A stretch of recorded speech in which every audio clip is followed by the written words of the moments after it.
Hey guys, Andy here.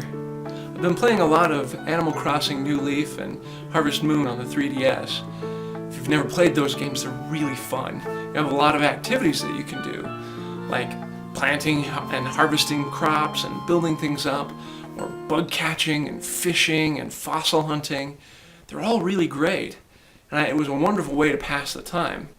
Well, one day I was on a trip to the Natural History Museum. I was observing all the beautiful old fossils there and remembering the wonder and awe I had at such things when I was a kid. And it also reminded me of the wonder and awe that I had at completing my fossil collection in New Leaf.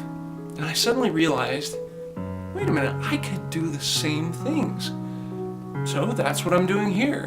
I'm essentially making a video series on doing the fun stuff in life that's really a lot of the stuff you can do from Animal Crossing or in Harvest Moon. So this is the first bug I got to catch, the Katydid. Now, for kind of doing a little bit of a Blathers moment, if you don't know who he is, that's the owl who's the curator over the museum in Animal Crossing.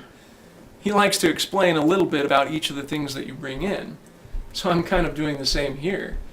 Now, I used to think as a kid that katydids were called leaf bugs, but I was wrong.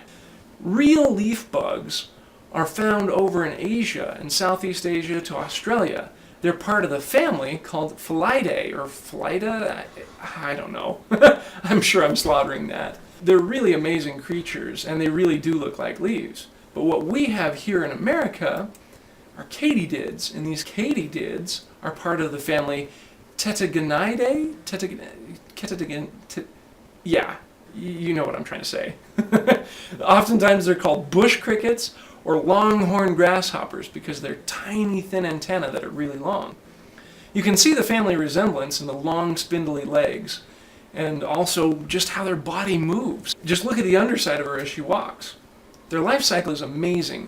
Their eggs look like tiny little pumpkin seeds that are all lined up either on a stick or on the edge of a leaf, depending on where they were laid.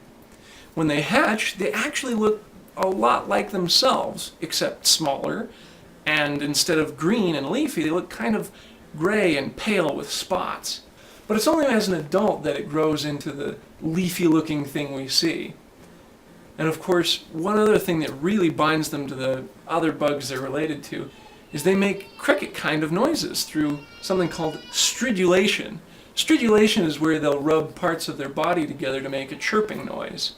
In the case of katydids, they rub the back angles of their front wings to make that chirping noise. Most of the time it's the males that do this. There's a few species where the females make those chirping noises too.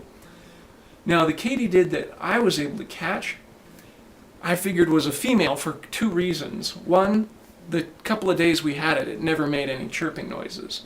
And the other is that it really had a nice round body, which is apparently a trait of the females.